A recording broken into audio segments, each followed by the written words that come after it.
身处纷乱之世，心存健康之道。大家好，欢迎来到健康1+1防疫身心灵，我是99。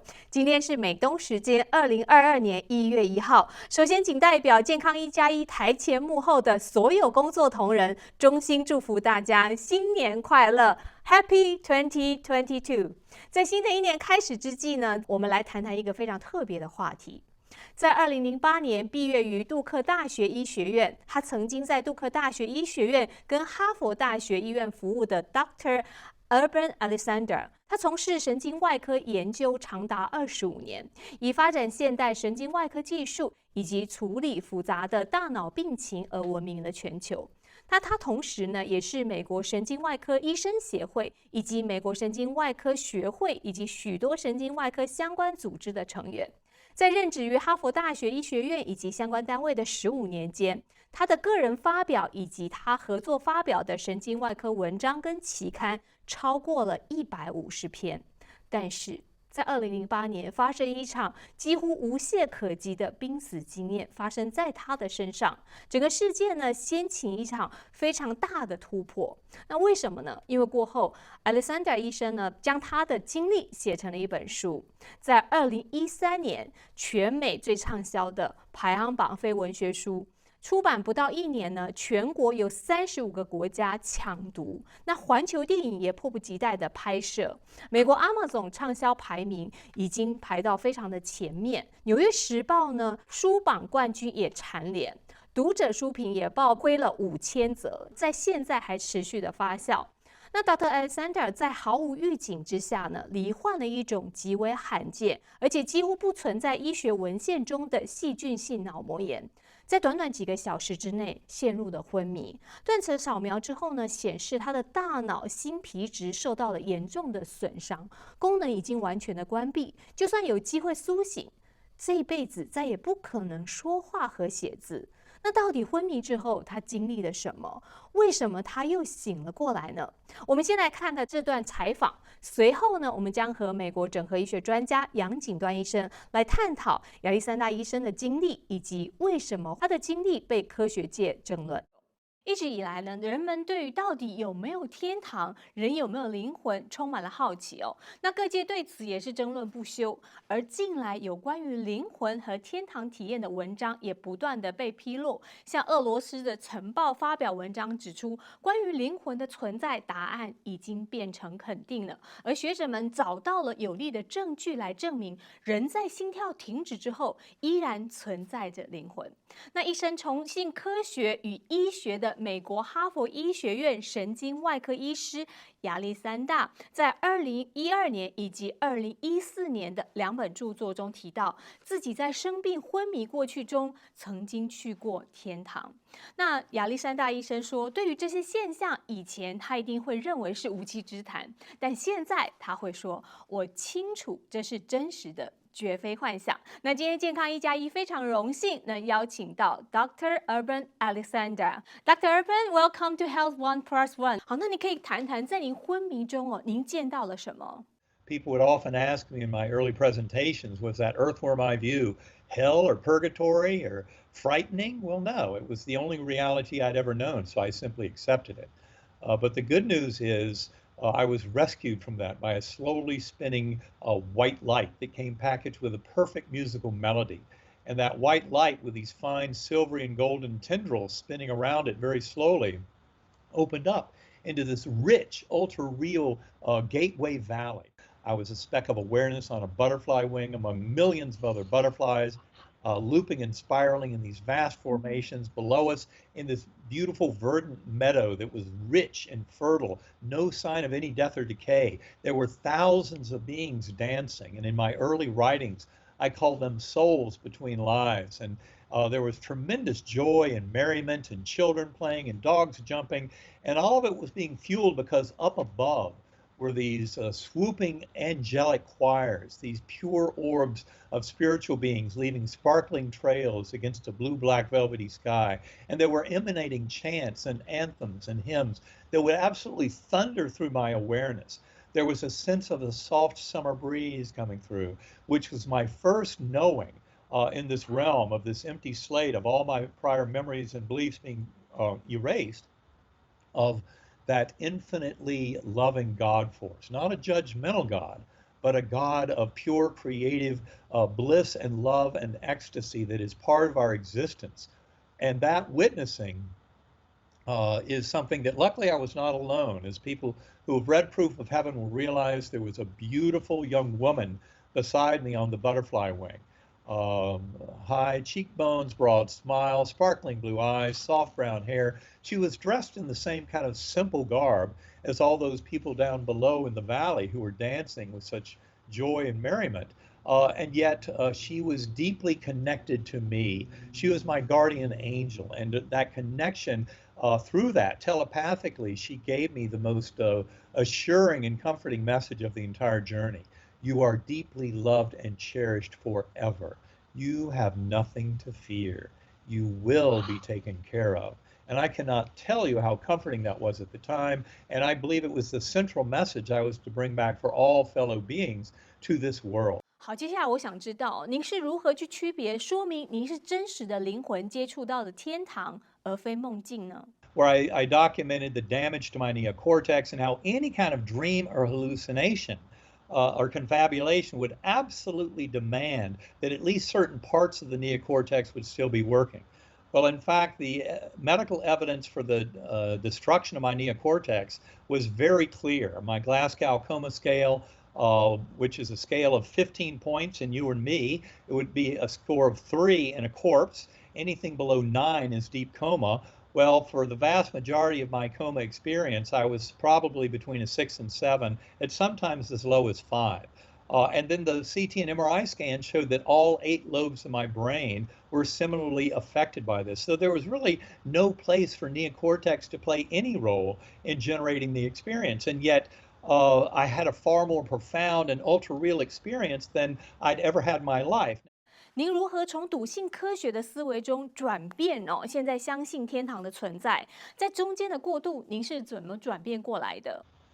Well, I think it's important to point out that our conventional science, and this is what the mainstream media puts out to the world, is actually a form of Newtonian determinism. It's a materialist form of science that should have died 80 years ago with the advent of quantum physics. And yet, so much of our scientific world is still extremely confused over the deep message of what's known as contextuality and the measurement paradox in quantum physics. Well, important to point out that I've spent the first 54 years of my life owning a very conventional scientific worldview. I was teaching neurosurgery at Harvard Medical School more than 15 years. Thought I had some idea of how brain, mind, and consciousness work. But then I was driven deep into coma with a severe case of bacterial meningoencephalitis. And that was back in November of 2008. How these medical records, which seemed to be of someone who would go on to die, how they ended up resulting in a full recovery over 2 months. Those doctors basically said it was because of my near-death experience that I survived. And I think that not only survived, but thrived. I had a full recovery. Important to point out that I was amnesic. I had no memories of this world. I had no words or language. I had no memories of Eben Alexander's life, no knowledge of Earth or this universe. So it was really an empty slate. But also what it showed me is memory is not stored in the brain. Because even though I woke up in the ICU room after that profound spiritual journey, not even recognizing loved ones at the bedside, like my mother, my sisters, my sons, all I knew at that time was where I had just been, that profound spiritual odyssey. And yet words and language came back very quickly over hours, my childhood memory over days, and in fact, all of my semantic knowledge, my knowledge of cosmology, physics, neuroscience, the brain and mind, every bit of that came back over the next 2 months after I woke up from coma. That the whole experience, not just my near-death experience in 2008, but the almost 12 years of scientific research since that time, have revealed that this is really where the scientific world is headed in its understanding of brain, mind, consciousness, and the nature of reality, is a far grander version that's much more empowering to individual human free will than the old bleak materialist model that actually, before my coma, would have dictated that we don't even have free will. So yes, this is a very refreshing change in terms of our understanding of humanity and of our place in the universe. 另外这个问题我想了解哦，就是传统的精神科学家他相信大脑会创造意识，你同意这个观点吗？ Well, the mistake is in believing that the brain produces consciousness out of physical matter, and that is absolutely false. That's what I believed before my coma, but it's simply not true. All the evidence for non-local consciousness completely disproves that simplistic and primitive thinking. The new model in the scientific world, or one that I think is very valid, and it's one that we discuss heavily in our book, Living in a Mindful Universe, is the notion of filter theory. That is that the brain serves as a filter that allows in certain physical states, but they're driven totally by mental states. This is the top-down mental ordering. This is why free will is absolutely real. And this is why we have tremendous power to influence our world far beyond what we've come to believe to date. For example, placebo effect. We've had that around. We've used it in medicine for at least 6 decades as the gold standard by which we assess any new treatment and many surgical procedures. They can be assessed through, a sugar pill or a sham operation, a placebo. And placebo is simply the admission that a patient's beliefs can have a very profound effect in their healing. For example, if you go to noetics.org, that's the Institute of Noetic Sciences website, put in the search term spontaneous remission, you will come up with a book that they published. It's out of press now, but you can get the entire book for free online at their website, published in the mid-1990s, that had more than 3,500 cases of spontaneous healing or healing beyond any expectation of Western medicine, of cancers, of advanced infections, even of congenital, birth defects and advanced degenerative diseases, all because of a patient's beliefs and often taking charge of their own care, meditation, prayer, things like this were the instrumental factors in helping them get into healing. Near-death experiences like mine, when you read that case report of my medical records, there's really no explanation in our modern medical thinking that would explain how such a profound healing could occur. Well, we see that in other near-death experiences. For example, Anita Moorjani, who wrote the book Dying to Be Me, or Mary C. Neal, the orthopedic surgeon who had a warm water drowning underwater more than 30 minutes and miraculous recovery. These NDEs are profound examples of kind of the spiritual connection with healing, but placebo effect is the same thing. And the power of prayer. These are all very powerful modes of healing. And if we can affect our body and our healing, yes, it's also true that we can affect other major events emerging in our reality as we live our lives. 好，那说到这个世界上，其实很多人被教育成无神论哦，我的身边就有很多。那我们如何透过您的经历去帮助他们认识除了物质世界以外的事情呢？ My story is very powerful. Hundreds of doctors, nurses, healthcare workers at large, especially those who work with the dying, they realize that death of the physical body is not the end of our conscious awareness. They've seen so much evidence for that. There's living proof of our spiritual nature every day when you start to study the science of consciousness and the modern assessment and understanding of near-death experiences in all kinds of manner of consciousness beyond the physical brain. And again, the life review is not a New Age concept. It goes back at least to the time of Plato, 2,400 years ago. He wrote about the life review of an Armenian soldier named who had been killed in battle. And what came back to tell his fellow soldiers is when you die, you have a flashback of all the important lessons of your life still to be learned. And the only important thing that you get from that review is that the purpose of our existence is to share love with each other. And that God force is absolutely real as we come to explore this and know this. And materialism is dead. From a scientific and philosophical position, it died 80 years ago. But it's the absolute confusion over quantum physics that has been so difficult for people to understand. I mean, that's one of the clues. In Living in a Mindful Universe, we go into many, many consilient lines of evidence that point to the oneness of mind and how we all have the power to influence our emerging reality. The important thing to point out is what we're talking about here is not religious belief. People who have read my book, Proof of Heaven, will realize I went through a dark night of the soul for 8 years before my coma, where I gave up on any belief in a loving personal God or the power of prayer. From the year 2000 until my coma, I stopped taking my sons to church. I stopped saying prayers with them at night. And I gave up my own faith in that loving personal God. And yes, my near-death experience showed me forever, beyond any doubt, the absolute reality of that God force of pure love at the core of the universe that is confirmed by so many other similar stories. But it's a lesson that needs to come to this world, because when we treat others as less than, when we harm others, ultimately, the most important lesson of near-death experiences in this modern spiritual and scientifically based awakening is that the golden rule, that is, treat others as you would like to be treated, is built into the very fabric of the universe. And we pay a price when we leave this world if we have abused others, hurt them, pained them, and never sought to make amends. Because if we don't, then in those realms like my Gateway Valley going through life reviews, we have to feel the brunt of their suffering, because the life review is a beautiful example of how our boundaries of self are part of a fiction supported by this life that are not part of our spiritual life, where we're actually all growing and learning and teaching together. And that's why the life review can be like a version of hell for some people. If they've handed out pain and suffering to others, they will go through that on the business end. They will receive the emotional power of that abuse they've given to others in that life review.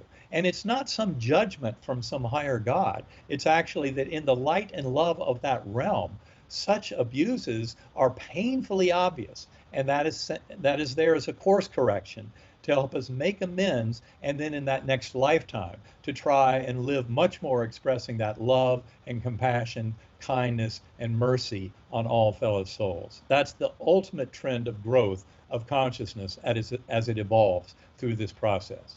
濒死的经验对你最大的改变是什么？对您而言，您的世界观产生什么样的变化？ I would say it changed everything. And that's fundamentally my notion of my existence as a soul, my relationship to self and universe, and relationship to all others. By coming to see kind of this oneness and this binding force of love, it changes you forever. And this is not just me, obviously. Near-death experiencers, in large measure, probably up around 95+%, come back far more kind of loving, less focused on material goods, much more focused on helping others and showing kindness and compassion. These are just kind of universal lessons that come from that kind of connection with the universe. 那你有过这个经验之后呢？您的为人处事方式有什么样的改变吗？ In fact, I came back from my journey realizing that one of the biggest challenges is loving ourselves enough. That is, recovering that sense of the divine inner being that is intimately connected with that loving God force. That is who we truly are. The deepest and most profound lessons of these experiences is not what happens when we die, but how do we live this life more fully with the meaning and purpose that is inherently clear to us when we realize our bigger kind of self and soul that is interconnected with that God force and with all other sentience throughout the universe. And that is what needs to change, is adopting that beautiful lesson in how we live our lives. 那接下来我想问您这个问题哦，就是其实很多人都知道进化论，您对于进化论是什么样的看法？ Well, I think biological evolution has been very well supported, Darwinian evolution, but a mistake. First of all, it is absolutely erroneous to think that such self-replicative systems as the original RNA molecules would simply arise by chance. I think there's something far more profound going on here that has much more to do with the realm of mind influencing the realm of matter. And then also I would say that our evolution has not just been a blind kind of mechanistic chaos machine, which is what many people would try and portray, but the reality is those kind of misinterpretations of consciousness and of behavior and of the evolutionary process in DNA and mutations, which is not chaotic and random as much of recent science is demonstrating. you start to see how that infiltrated into our economic and political, social systems. Survival of the fittest, that you have to outdo, outmaneuver, out-eat, out-compete your rival. That is not true. Modern biology is filled with examples of collaboration and cooperation being the main forces, both between members of a species and between species. For example, when you see dolphins serving as midwives in the birthing of whale calves, you start to realize species are here to help each other. Yes, that's great. I believe this episode will help more people to understand, to open their view, their heart to believe, and then to really touch the love, and then we can help people to love others more than ourselves. I think this is very important in this world. Many people, they just concentrate about fame, maybe money, but they forgot love, even love each other. So I hope this episode can help.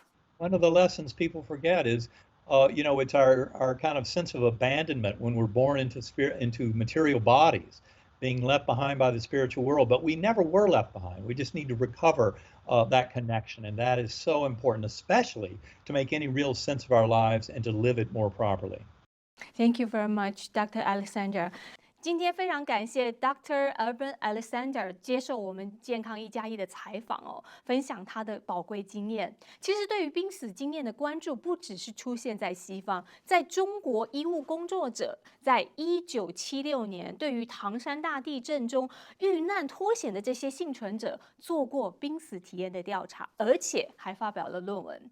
那在今天这个世界，有许多人眼睛看到，过去没有发现的，也都出现在我们这个物质世界。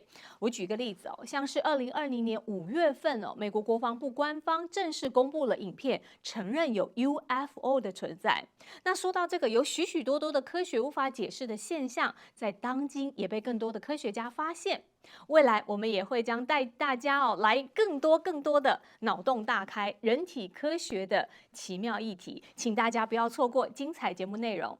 好的，今天的直播欢迎观众朋友加入，您可以在留言区留言跟我们互动。首先介绍今天的嘉宾是美国整合医学专家杨锦端医生，我们欢迎杨医生。谢谢九九，观众朋友们好，大家新年好。是，那我们刚刚看完这个 Dr. Alexander 的采访，我们首先要请教杨医生。这个 Dr. Alexander 在罹患的这个细菌性脑膜炎，在书中他有曾经这样写到，在昏迷时，我的大脑并不是在错误运转，它根本没运转。那在他看来，从医学角度来看，他当时的大脑状态应该不可能有他描述的那种感受，是吗？是的，因为那个时候他的大脑从皮层来讲是完全没有功能的，也就是说，他所体验的和经历的一切都并不发生在大脑里面。那如果是这样的话，那他所体验到的，很多人就说是不是就像 Dr. Alexander 他说的，他身为受过专业训练的神经外科医生 ，Dr. Alexander 他知道所谓的濒死经验，他感觉很真实，但不过就是大脑在极度压力下所产生的幻觉呢？它呢也不是一种幻觉啊，当然了，幻觉这个东西从理论上讲就是一个本来不存在的，不管是一种听觉的信号还是视觉的信号，但是你感受到了哈，就我们把它叫做幻觉。那么这种幻觉呢，通常是来自于外界的这样的一个感受。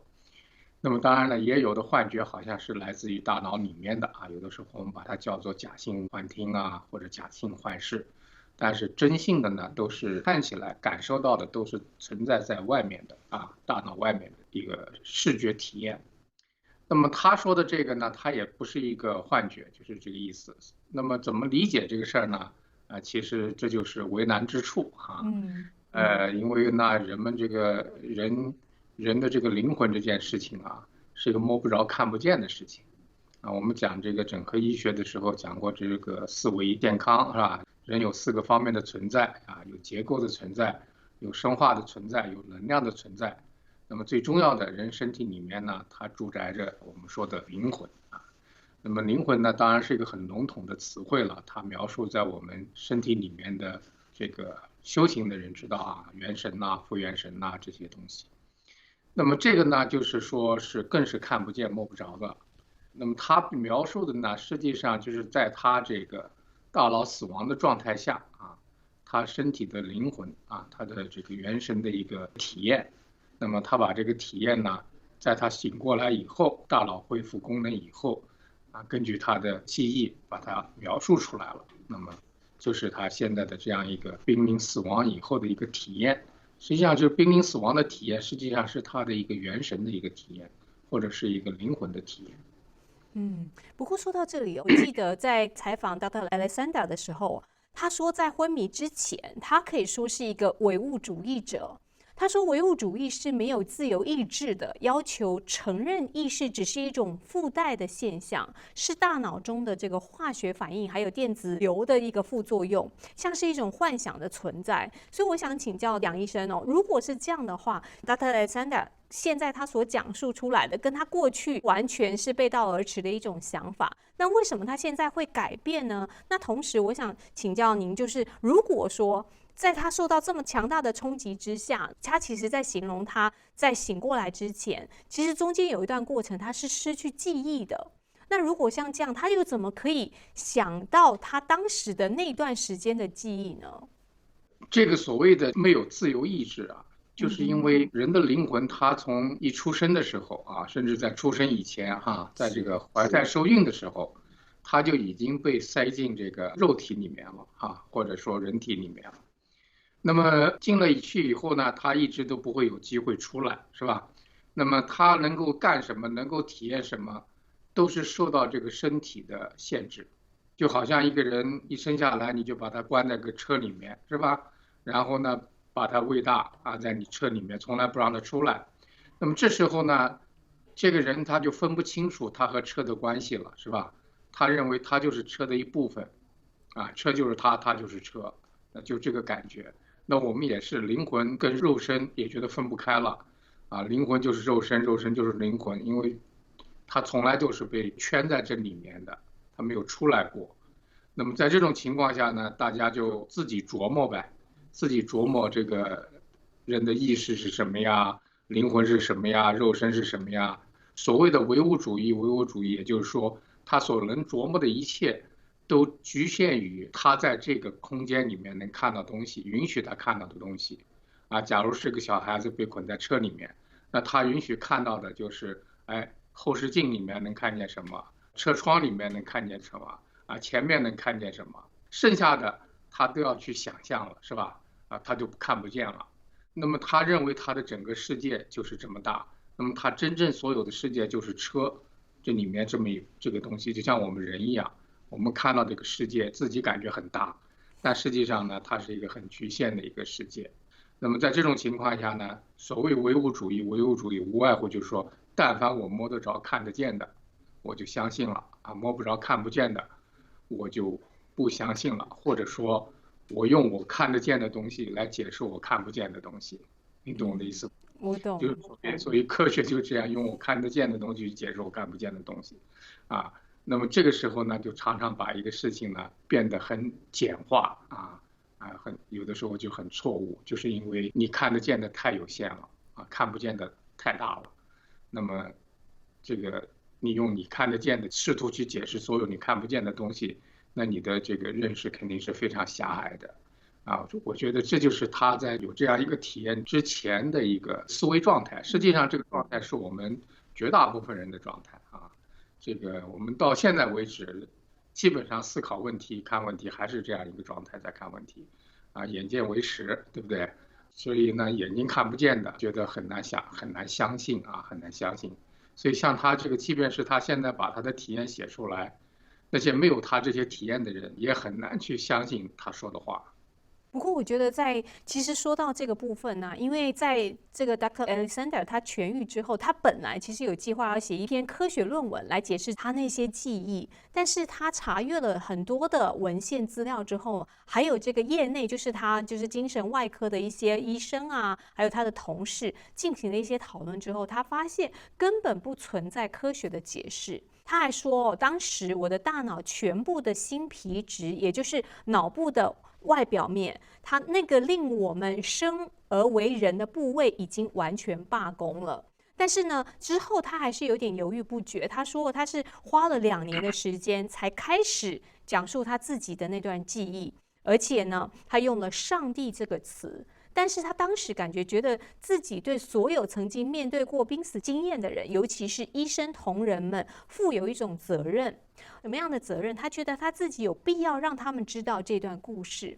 而且他曾经在接受治疗的这个林奇堡医院，他做过演讲，并且呢，受邀要去跟斯坦福向一群神经外科医生讲述他自己的经历。那他也承认这些邀请并不意味着他的说法在医生群体中得到了采纳。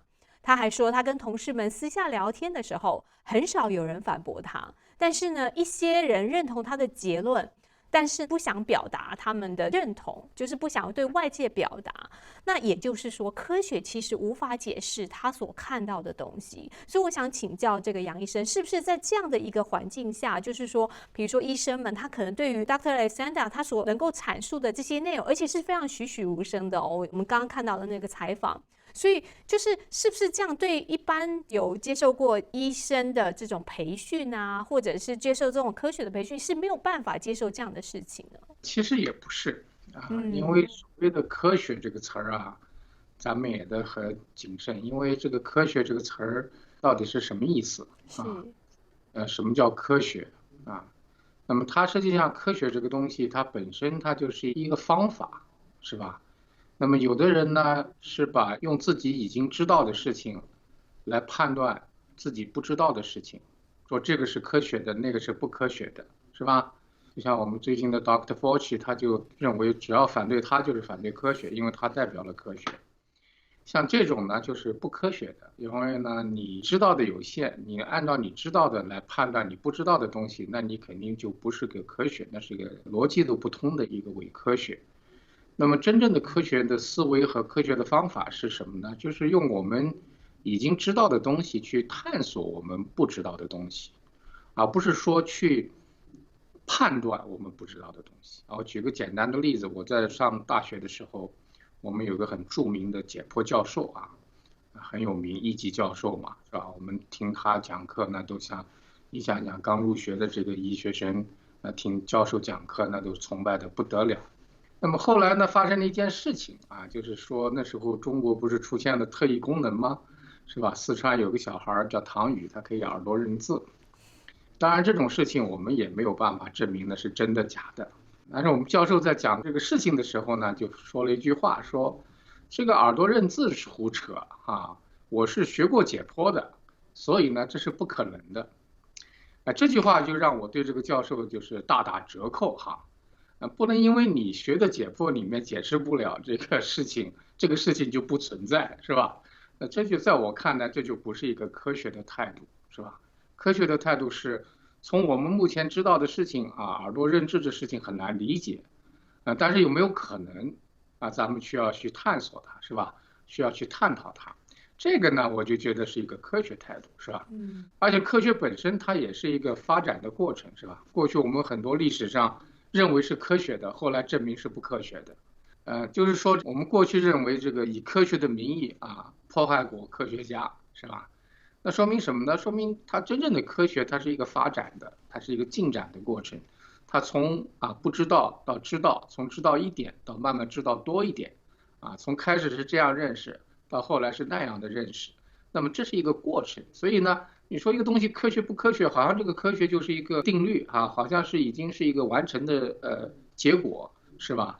是一个固定的事情，都不是，它是一个方法是一个思维是一个状态，是吧？所以呢，这个关于怎么科学不科学呢，是另外一回事儿。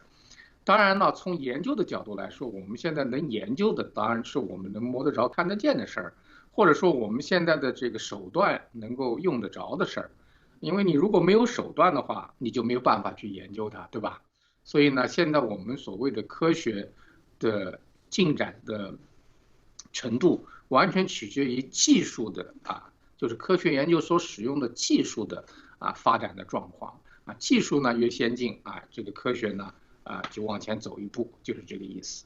所以呢，但同时另一个角度来说呢，也就是说我们知道多少科学能走多远能看多远，就取决于我们现在这个手段啊能达到什么程度，就这个意思。你说我们现在不要说这个灵魂我们看不见了，我们就连空气还看不见呢，是不是啊？我们肉眼空气也看不见，是吧？那我们身体里面人讲的这个经络啊，讲的这个气啊，是吧？那么这些我们都还看不见，是吧？当然了，我们能测它的表现，是吧？各种各样的电生理活动但是从这个视觉上来讲就看得很少，这是一件事情啊。第二件事情呢，就是说大家的态度，对他的这件事情的态度。一个人呢，有2个东西你是没有办法跟他争论的一个呢是他个人的体验，是吧？他体验到了这个事情你没有办法去跟他争论说你那个不是真的，不对，但人家体验到了，是吧？就像我们看见太阳从东方升起，从西方落下了，然后别人告诉你那不是真的，那你肯定是，对吧？你看到的东西人家很难跟你争论。第二个呢，就是你的感受你的情感，是吧？你觉得很伤心，你觉得很开心，你觉得很愤怒这种情感人家也很难跟你去争论这件事情你有这种体验嘛，是吧？那么大家争论的是观点，你是这么观点，你是这么个结论所以呢，对他来讲呢，只要他去介绍他的体验他的濒死体验，只要介绍他内心感受到的东西，那么绝大部分人来讲呢，他是不会跟他发生争论的甚至呢也不会对他的事情提出怀疑因为这是他个人的体验那么这是第二件事情。所以呢，无论是他到什么地方去演讲，对听众来讲都是一件很新鲜的事情，因为毕竟有这种体验的人非常少。第二呢，也都是对别人来讲也是有启发的事情因为不管怎么样，他是一个人，他是一个个体，他有了这样的经验，那意味着很可能有别的人也有类似的经验或者听说过类似的事情，那么等于是又多了一个身边的人真实感受到的事情，所以对别人来说也是有启发的。其实第三个事情，我觉得很重要的事情，就是我们人虽然我们的灵魂我们也看不见，我们的灵魂也很困惑，我们也分不清楚灵魂和我们自己身体到底什么关系，但是呢，这个灵魂的存在，它时时刻刻的都在寻求答案，就像坐在这个车里的这个小孩一样他时时刻刻都在琢磨我是谁呀，我为什么在这个车里待着呀，我从哪儿来的呀这个车我是开着去干什么呀这个外面的世界为什么是这个样子是不是旁边那个开车的人那台车是谁他为什么在我边上等等等等，他在不停的琢磨这件事情，是吧？就像我们小孩小的时候都说，哎呀，这个人会不会死特别有一段时间你就会特别怕死，是吧？这个小孩他都经历这个过程。换句话说，就是人的灵魂，它实际上是在不断的这个寻找答案的。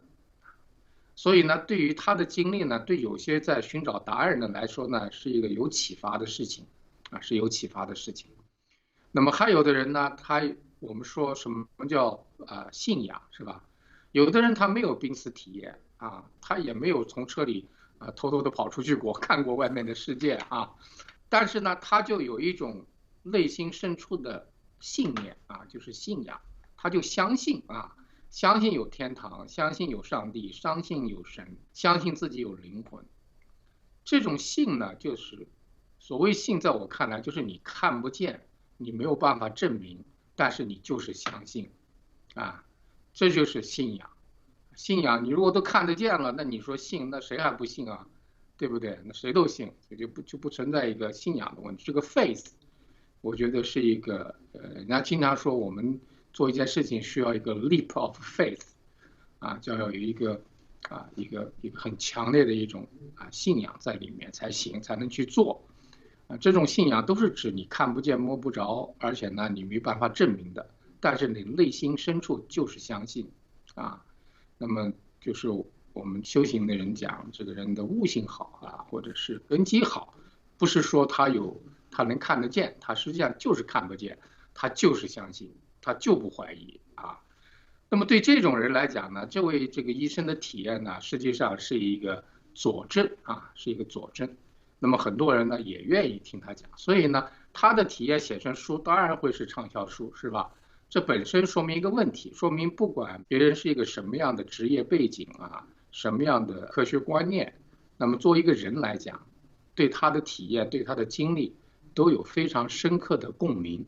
因为呢，他最终他的体验代表了一种什么呢？代表了一种希望啊，因为他的故事本来可以是很悲惨的，是吧？然后非常成功的外科医生啊，在事业的顶峰啊，突然得了一个自己专门治的那种莫名其妙的病，脑病啊，然后就死掉了，然后生命就结束了。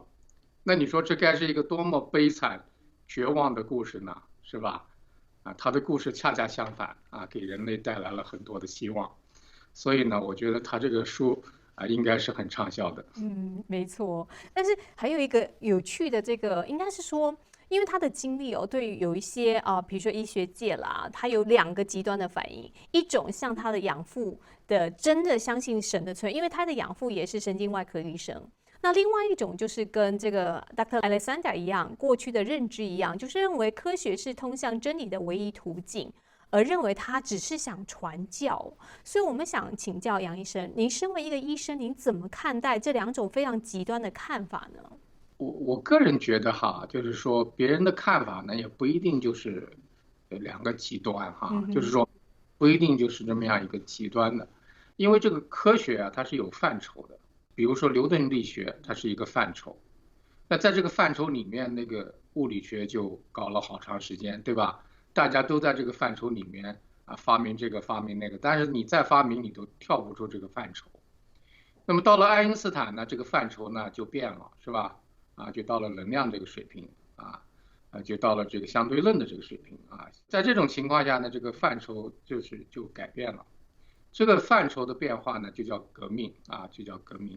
所以呢，科学革命就是一个范畴的改变啊。牛顿力学，很多人在牛顿力学的基础上有很多很多的成就，但是他们都在牛顿力学这个范畴里面啊。到了爱因斯坦，现在在爱因斯坦这里呢，有很多人在这个基础上有很多成就，但是呢都没有跳出爱因斯坦这个框框。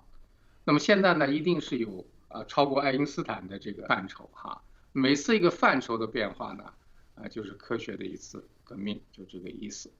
那么对于那些这个相信科学是通向真理的道路的人来说呢，你也不能说他有错啊，只不过他这个办法呢，就是真理这个东西取决于不同的阶段有不同的真理啊。真理的怎么说呢？好像这个一层一层有一层的，每个范畴有每个范畴的真理啊，因为它受这个环境啊和这个时空的限制啊，所以呢，它这个真理也是在一个变化的过程当中啊，这个过程。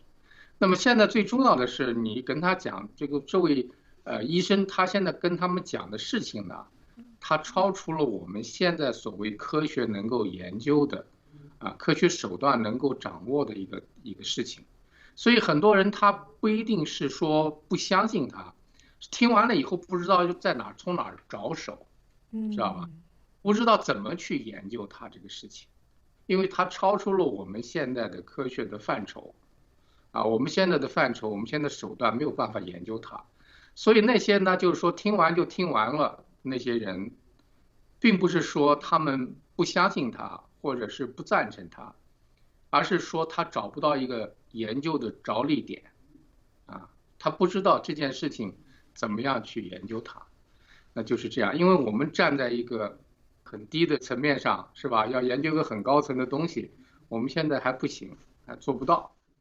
所以呢，我不认为很多这个搞科学的人是反对他，或者是认为他是在传道。当然了，他的这个做法呢，就是也会触动那些我们说的这个人类社会什么人都有啊。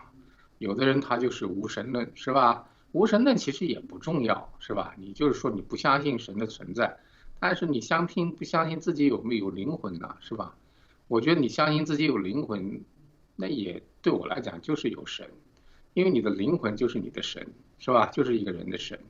所以呢，这个东西你可以不相信说你的灵魂是生命是另外一个生命创造的，这都无所谓，对吧？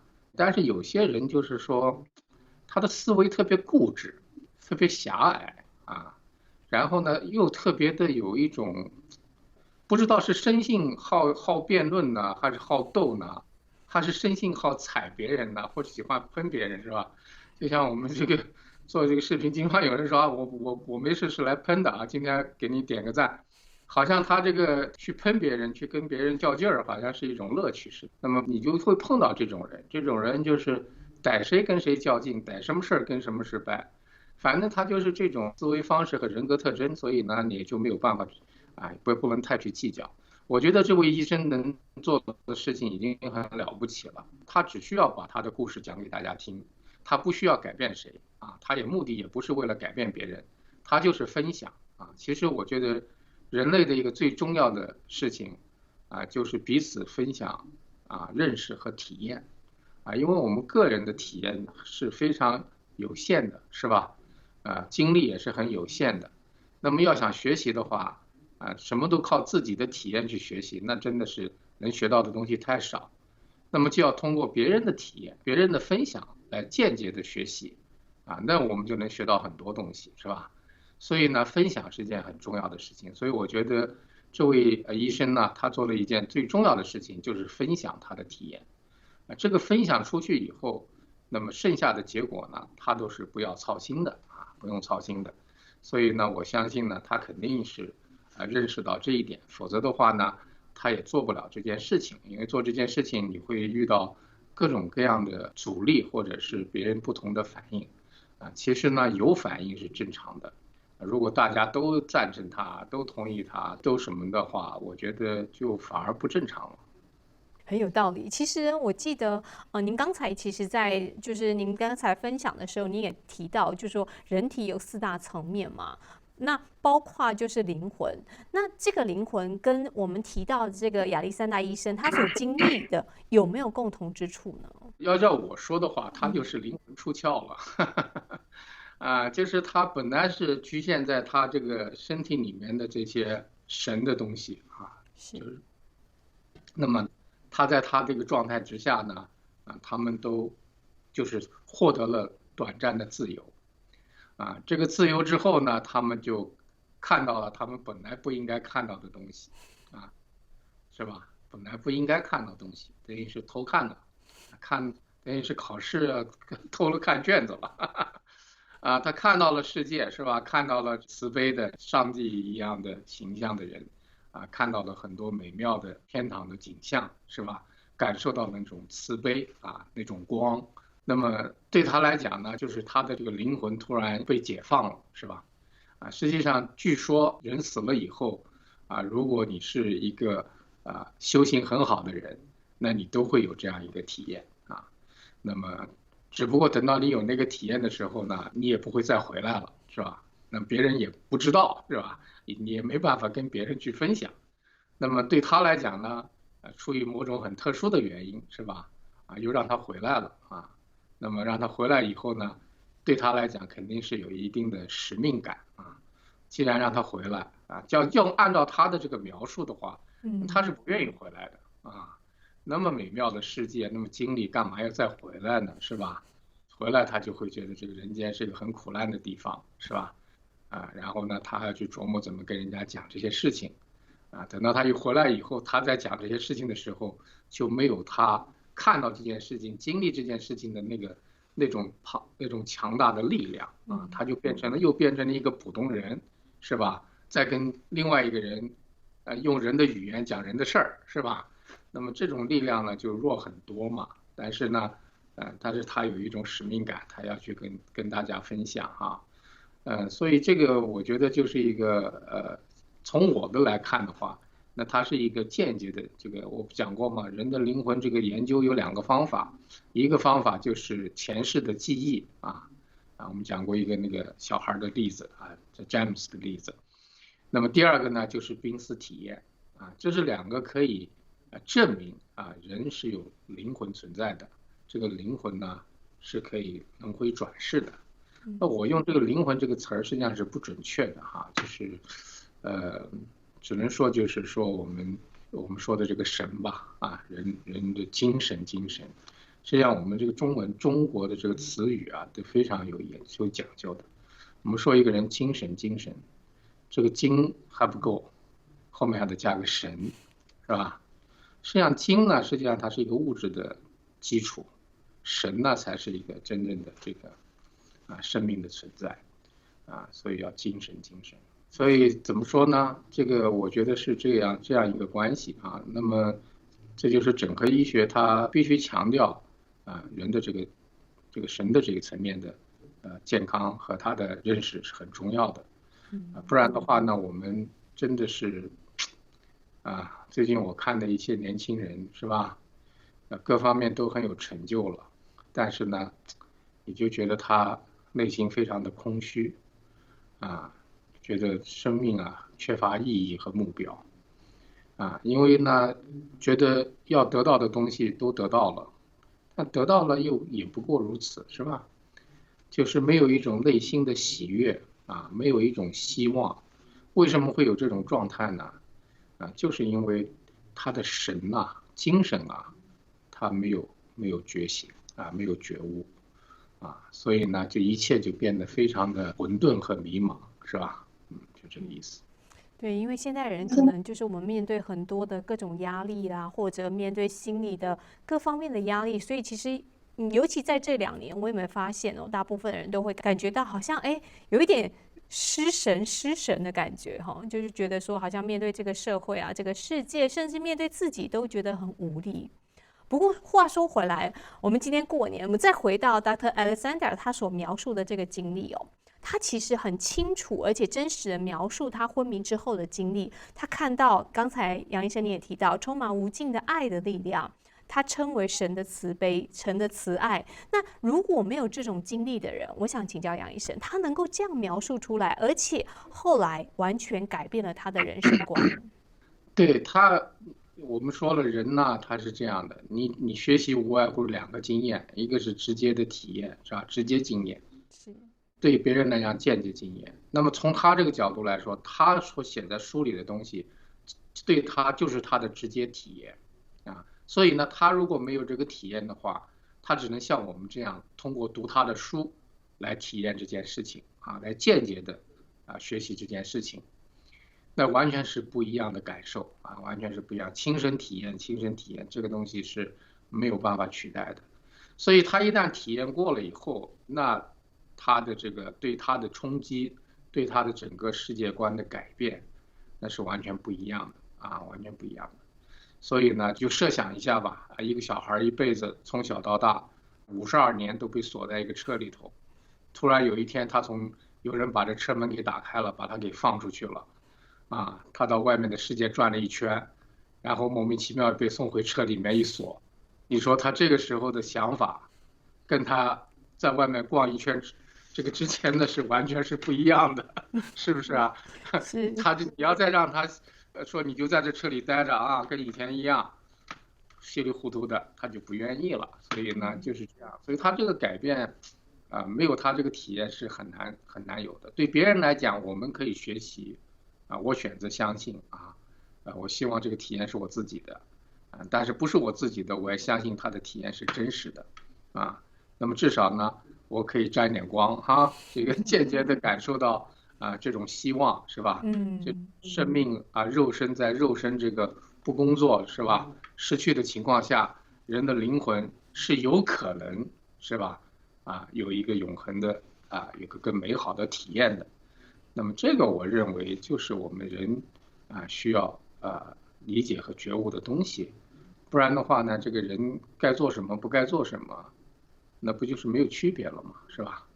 所以呢，这个他一定有了这个以后，我们人就有了希望我们经常有亲朋好友家里人，过去我曾经分享过，对这个亲朋好友有过世的人，是吧？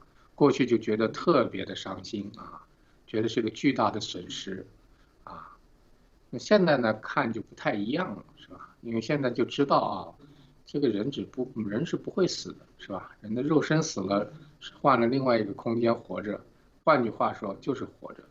其实你仔细看看这个中国的中国的这个中国人说有喜事有2个，一个是红喜，一个是白喜，红白喜事。我过去不理解，我说人死了怎么会是喜事儿呢？对不对？实际上呢，现在来看，他才是知道他是有道理的，因为他实际上是庆祝一个生命的一个新生，实际上是这个意思，是吧？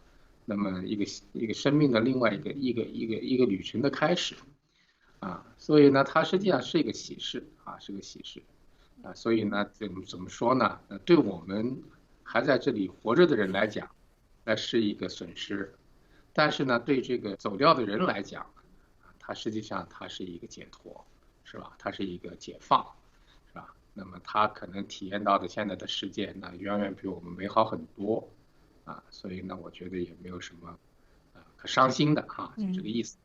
是。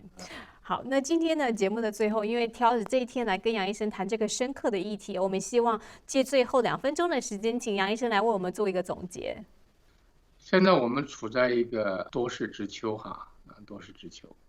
那么这个呢，从道理上讲呢，也是正常的吧，因为这个人类社会也走了这么长时间了，是吧？